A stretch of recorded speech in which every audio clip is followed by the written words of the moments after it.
The Crying Mountain, a Mexican legend, retold by Patricia Almada, illustrated by Christina Gonzalez.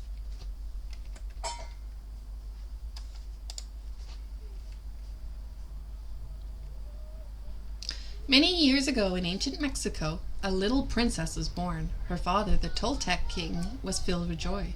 "My daughter will be wise and kind. She will marry a Toltec noble, and she will become queen of our people when I die," he announced proudly. The young princess, who was named Ixtaccihuatl, or Ixta for short, did not disappoint her father. Even as a child, she had a thirst for knowledge. "Just like a true Toltec," remarked the king. He ordered the best tutors in the kingdom to the palace so they could teach Ixta all that she needed to know. Ixta learned how pyramids were built from master builders. She learned about the planting of corn, squash, beans, and cotton from expert farmers.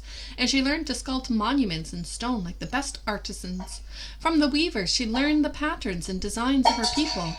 From the astronomers, she learned to watch the skies for the cycles of time.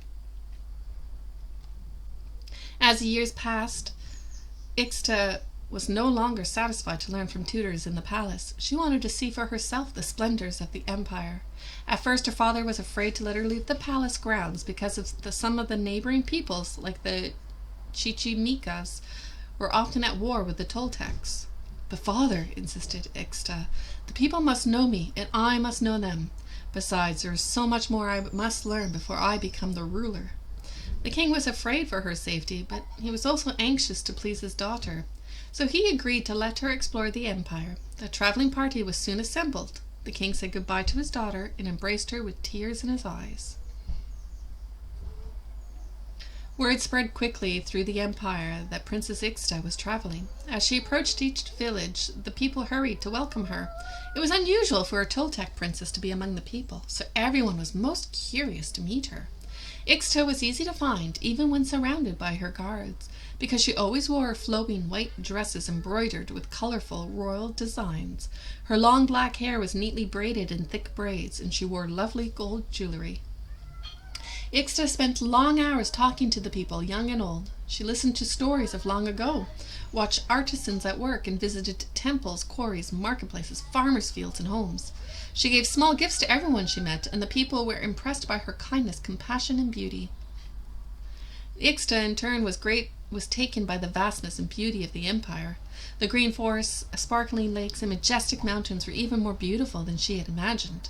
Early one morning, Ixta was awakened by her guards, who had spotted a group of Chichimecan warriors approaching their camp. This was cause for great concern, because the Chichimecas, a neighboring people, were often at war with the Toltecs.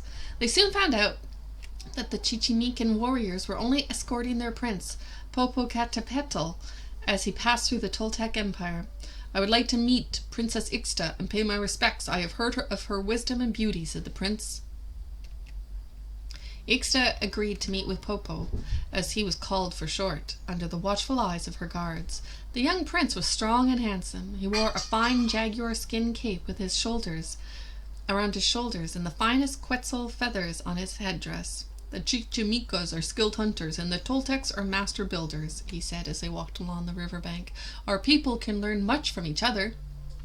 They spoke for hours, and Ixta realized that she had fallen in love with a handsome Chichimecan prince. As the sun was setting behind the snow-capped mountain, Popo asked Ixta to become his wife. "My father would never allow me to marry you," Ixta answered sadly. "My duty is to marry a Toltec noble, but my heart will always be yours." And Ixta returned to the palace, knowing she would probably never see Popo again.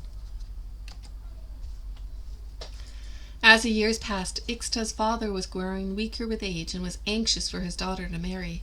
He could not understand why Ixta had refused all of her suitors. "It is time for you to marry, my beautiful daughter," he said one day. "I will ask the Toltec nobles to gather so you may choose the one who will become your husband." When Popo was informed of this news, he decided to see the king at once. Dressed in his finest royal garments and bearing many gifts, he respectfully asked for Ixta's hand in marriage. He spoke of their meeting years ago and of Ixta's love for him. "My daughter will marry only a Toltec noble," "The Chichimicas are a backward people who live in caves and make wars against us," shouted the king. Then he ordered Popo to be removed from the palace grounds forever. Princess Ixta was saddened but not surprised at her father's words, for she knew of his hatred of the Chichimicas. However, she still loved Popo and refused to choose a Toltec husband, hoping that her father would change his mind. Month after month, her father asked her to choose a Toltec husband, and each time she refused.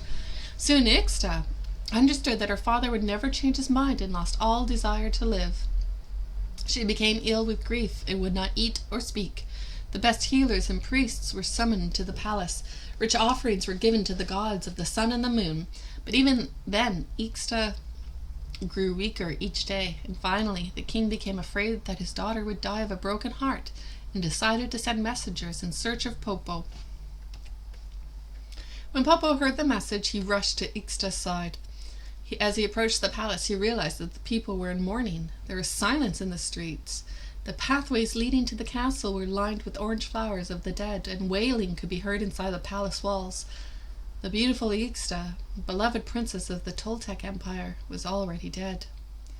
"My love will bring her back," whispered Popo, as he gently lifted the princess and carried her out of the palace.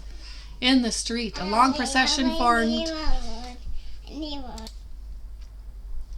"My love will bring her back," whispered Popo, as he gently lifted the princess and carried her out of the palace.